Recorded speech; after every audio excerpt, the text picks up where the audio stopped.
Hello friends, ഇന്നത്തെ എപ്പിസോഡിൽ വിഷ്ണു പോയതിനു ശേഷം കാർത്തിക ആകെ സംശയത്തിലായി. എന്തോ പന്തികേടുണ്ടല്ലോ, ഇപ്പോ ഇങ്ങനെയൊക്കെ ചോദിക്കാൻ കാരണം അതാണ് എന്ന് മനസ്സിലാക്കിയ ഉടൻ തന്നെ കാർത്തിക വേഗം പുറത്തേക്ക് പോകുന്നു. തന്റെ ബാഗിനുള്ളിൽ സൂക്ഷിച്ചിരിക്കുന്ന ഹർഷന്റെ ഫോട്ടോസുകളെല്ലാം എടുത്തുകൊണ്ട് കാർത്തിക ഉടനെ തന്നെ അടുക്കളയ്ക്ക് പിന്നിലേക്ക് എത്തി.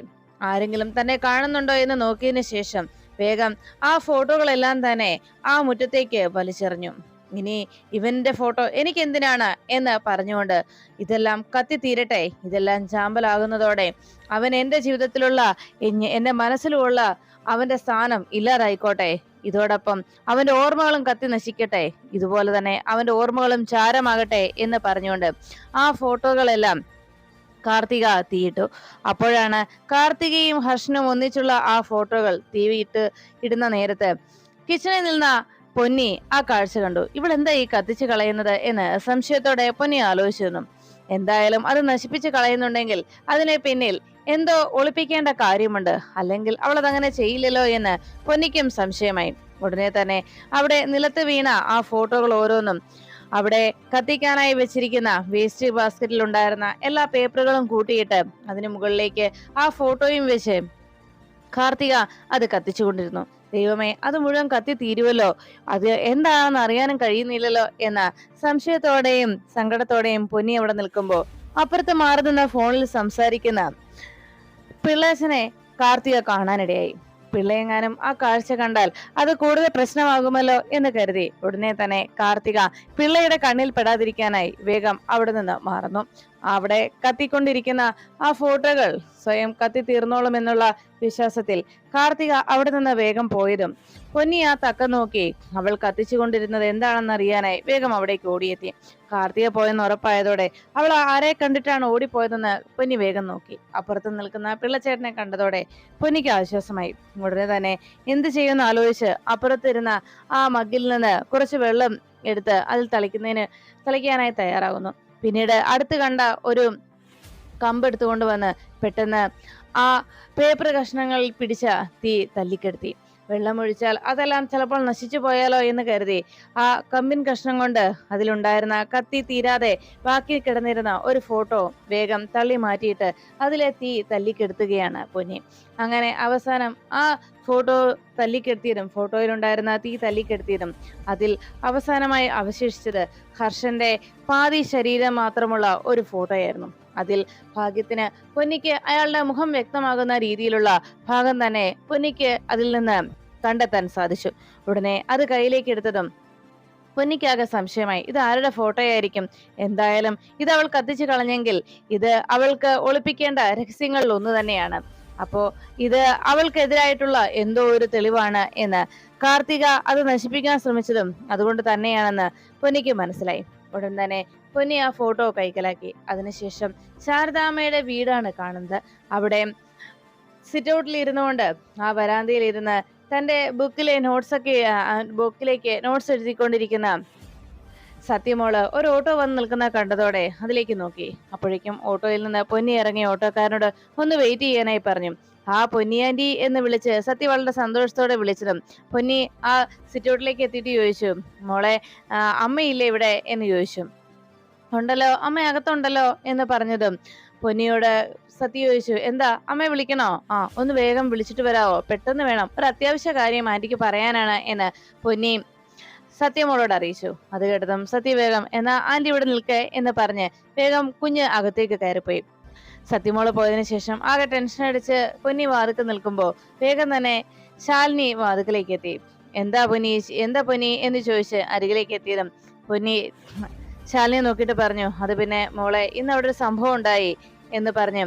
കുഞ്ഞെ ഇന്നുണ്ടായ ഒരു കാര്യമാണ് എന്ന് പറഞ്ഞു ശാലിനിയോട് പൊന്നി വിവരങ്ങൾ വിശദീകരിച്ചു. എന്താ പൊന്നി, കാര്യം പറ എന്ന് പറഞ്ഞപ്പോ ഇന്ന് കാർത്തിക കുറെ വേസ്റ്റുകൾ കത്തിക്കാനായി എത്തി.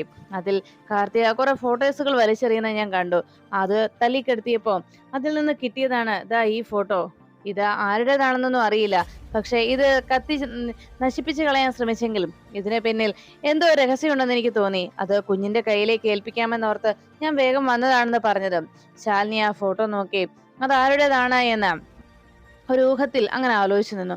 അപ്പോഴാണ് പൊന്നി അരികിലേക്ക് വന്നിട്ട് പറഞ്ഞത്, കുഞ്ഞെ, എനിക്ക് കുഞ്ഞ് വീട്ടിലേക്ക് വിഷ്ണു കുഞ്ഞിന്റെ ഭാര്യയായി ശാലിനി കുഞ്ഞ് തന്നെ വരണം തന്നെയാണ് എന്റെ ആഗ്രഹവും പ്രാർത്ഥനയും.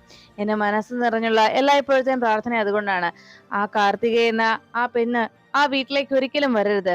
അതുകൊണ്ട് ഇത് ആ കാർത്തികയെ ആ വീട്ടിൽ നിലനിർത്താതിരിക്കുന്നതിന് എന്തെങ്കിലും ഒരു സഹായമാകുമെന്ന് കരുതിയാ ഞാൻ ഇത് കൊണ്ടുതരാനായി വേഗം എത്തിയത്. എന്നാ ഞാൻ ഇറങ്ങട്ടെ കുഞ്ഞെ എന്ന് പറഞ്ഞ് പൊന്നി പോകാൻ തുടങ്ങുന്നതിനിടയിൽ ഒന്നുകൂടി പൊന്നി ശാലിനി നോക്കിയിട്ട് പറഞ്ഞു, കുഞ്ഞെ, മുമ്പ് നടന്ന കാര്യത്തിൽ കുഞ്ഞെന്നോട് ക്ഷമിക്കണം. കുഞ്ഞിന്റെ നന്മയ്ക്ക് വേണ്ടിയാണെന്ന് കരുതി എന്ന ഒറ്റ കാരണത്താലാണ് ഞാനും എന്ന് പറഞ്ഞതും ശാലിനിയെ പൊന്നിയെ നോക്കിയിട്ട് പറഞ്ഞു, അതൊന്നും സാരമില്ല പൊന്നി. എന്തായാലും ഇങ്ങനെ ഒരു ഫോട്ടോ കൂടി എന്റെ കയ്യിൽ കൊണ്ട് തരാനായി പൊന്നി തയ്യാറായല്ലോ. ചിലപ്പോ ഈ ഫോട്ടോയായിരിക്കും എല്ലാ സത്യങ്ങളും പുറത്തു കൊണ്ടുവരുന്നതും എല്ലാം മാറ്റിമറിക്കുന്നതും. എന്നാ ശരി കുഞ്ഞെ, എന്നെ ചിലപ്പോൾ അന്വേഷിക്കും. ഞാൻ ഇറങ്ങട്ടെ എന്ന് പറഞ്ഞ് പൊന്നി യാത്ര പറഞ്ഞ് വേഗം ആ ഓട്ടോയിൽ തിരികെ കയറി അവിടെ നിന്ന് മടങ്ങി. പൊന്നി പോയി കഴിയുമ്പോഴേക്കും ശാലിനി ആ ഫോട്ടോയും പിടിച്ച് വാതിക്ക് നിൽക്കുമ്പോൾ പുറത്തേക്ക് എത്തിയ സത്യമോളി ചോദിച്ചു, അമ്മേ, പൊന്നിയാൻറ്റി പോയോ? പോയി മോളെ എന്ന് പറഞ്ഞ് ശാലിനി വേഗം അകത്തേക്ക് പോയി. കുഞ്ഞ് തന്റെ ജോലിയിലേക്കും തിരിഞ്ഞു. അകത്തേക്ക് കയറിയെത്തിയ ശാലിനി വേഗം അനുപല്ലവിയുടെ ഫോണിലേക്ക് വിളിച്ചു. അനുപല്ലവി കോൾ എടുത്തതും ഹലോ മേഡം എന്ന് പറഞ്ഞതും ശാലിനി പറഞ്ഞു, അതെ അനു, ഇത്രയും നാളത്തെ നമ്മുടെ ടെൻഷനും സംശയത്തിനും അന്വേഷണത്തിനും ഒക്കെ ഒരു ഉത്തരം എന്നോണം ഒരു കാര്യം കിട്ടിയിട്ടുണ്ടെന്ന് പറഞ്ഞതും, എന്നാ മേഡം, എന്താണെങ്കിലും പറ, ആ ഉത്തരം കേൾക്കാൻ എനിക്ക് വല്ലാത്ത ആകാംക്ഷയുണ്ട് മേഡം എന്ന് അനുപല്ലവി പറഞ്ഞതും ശാലിനി പറഞ്ഞു, കാർത്തികയുടെ കാമുകൻ ഹർഷന്റേതെന്ന് തോന്നുന്ന ഒരു ഫോട്ടോ കിട്ടിയിട്ടുണ്ട്. ഹർഷന്റെ ഫോട്ടോയാണെന്നാണ് എന്റെ സംശയം. അവിടുന്ന് കാർത്തിക ഫോട്ടോസുകളെല്ലാം കത്തിച്ചു കളയാൻ ശ്രമിച്ചതിനിടയിൽ നിന്ന് പൊന്നി കണ്ടെത്തിയതാണിത്. ആ ഫോട്ടോ എന്റെ കയ്യിൽ കിട്ടിയിട്ടുണ്ട്. ഇത് ഹർഷന്റേതാണെന്നാണ് എന്റെ ഒരു വിശ്വാസം. ഞാൻ ഈ ഫോട്ടോ ഇപ്പോ ഒരു ഫോട്ടോ അയച്ചു തരാം ഫോണിലേക്ക്. ഇയാള് ഹർഷനാണെന്ന എന്റെ വിശ്വാസം ഉറപ്പാണെന്നാണ് എനിക്ക് തോന്നുന്നത്. വേഗം തന്നെ ഇയാളുടെ ഫുൾ ഡീറ്റെയിൽസും കണ്ടെത്തിയിരിക്കണം. അത് കേട്ടതും ശരി മേഡം, മേഡം ഫോട്ടോ അയക്കുക എന്ന് പറഞ്ഞ് അനുപല്ലവി ശാലിനി ഫോട്ടോ അയക്കാനായി കാത്തു. ശാലിനി ഫോട്ടോ അയച്ചതും പിന്നെ തന്റെ കയ്യിലിരുന്ന ആ ഫോട്ടോയിലേക്ക് നോക്കി ശാലിനി പറഞ്ഞു, അപ്പോ ഇതാണ് കാർത്തികയുടെ കാമുകൻ ഹർഷൻ, കാർത്തികയുടെ ഹർഷൻ. ഹർഷ, നീ എവിടെയാണെങ്കിലും നിന്നെ ഞങ്ങൾ പുറത്തു കൊണ്ടുവരും. നീ ഫോട്ടോ കിട്ടിയ സ്ഥിതിക്ക് നിനക്കിനി പുറത്തു വരാതിരിക്കാനാവില്ല.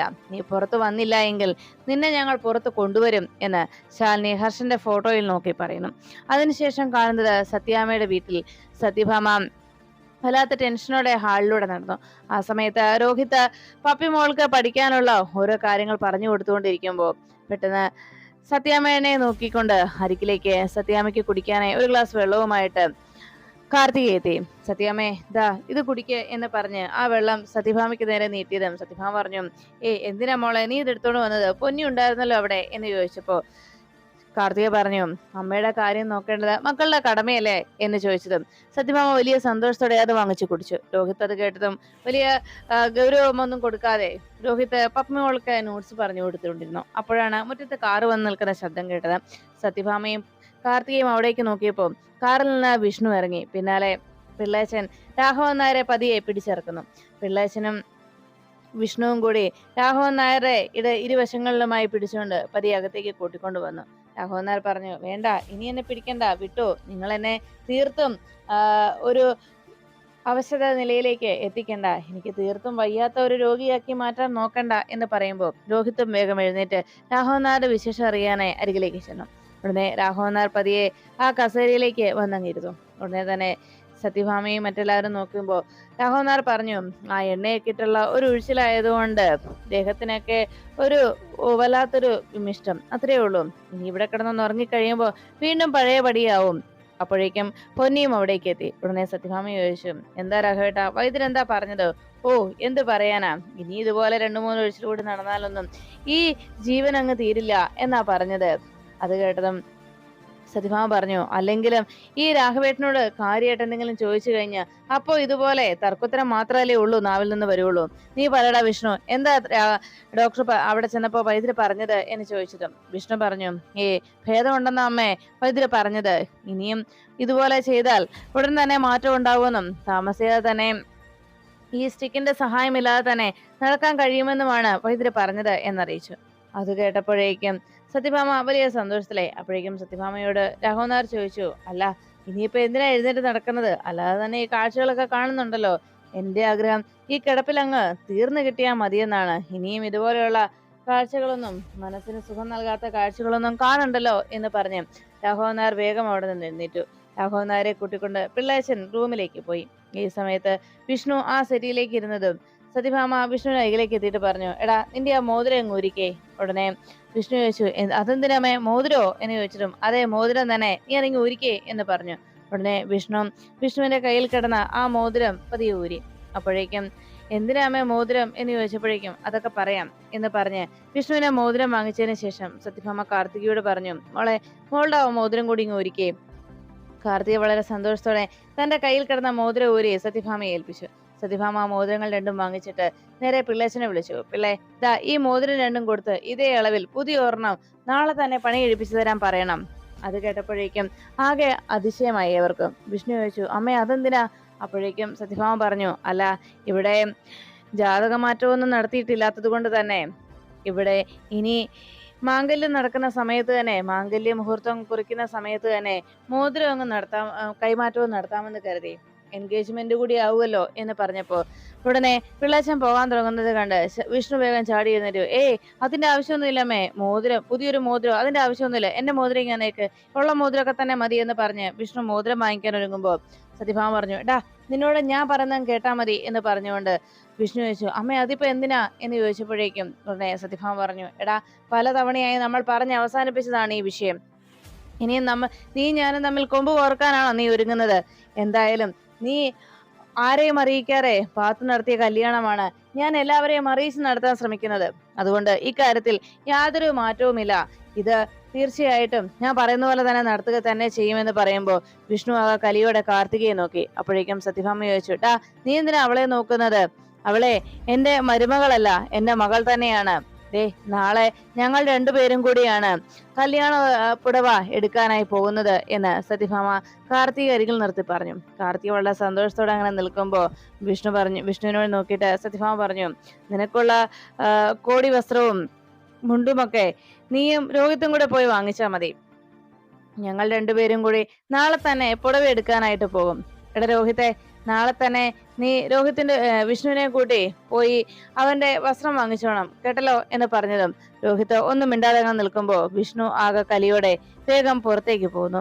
സത്യഭാമ വിഷ്ണുവിന്റെ ആ മാറ്റം കണ്ടതോടെ വിഷ്ണുവിന് ഒട്ടും ഇഷ്ടമില്ലാത്ത രീതിയിൽ വിഷ്ണു പുറത്തേക്ക് പോകുന്നത് കണ്ട് ഉടനെ പിള്ളേച്ചൻ സത്യഭാമയോട് ചോദിച്ചു, അപ്പൊ സത്യാമ്മ ഇത് നാളെ തന്നെ വേണമെന്ന് പറഞ്ഞാൽ എന്ന് പറഞ്ഞപ്പോഴേക്കും നാളെ തന്നെ വേണമെന്ന് പറഞ്ഞാൽ നാളെ തന്നെ വേണം. ഒരു 10 രൂപ കൂടുതൽ കൊടുത്താൽ ഇന്ന് നടക്കാത്ത കാര്യങ്ങളൊന്നും തന്നെ ഇല്ലെന്ന് തനിക്കും എനിക്കും ഒക്കെ അറിയാവല്ലോ. അതുകൊണ്ട് നാളെ തന്നെ ഇത് കിട്ടിയിരിക്കണമെന്ന് സത്യഭാമ പിള്ളേച്ചനെ ഓർമ്മപ്പെടുത്തി.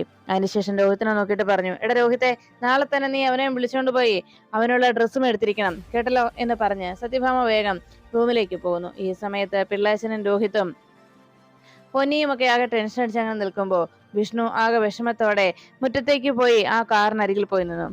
കാർത്തിക വാതിക്കലേക്ക് എത്തി വിഷ്ണുവിനെ നോക്കി അവിടെ നിൽക്കുന്നു.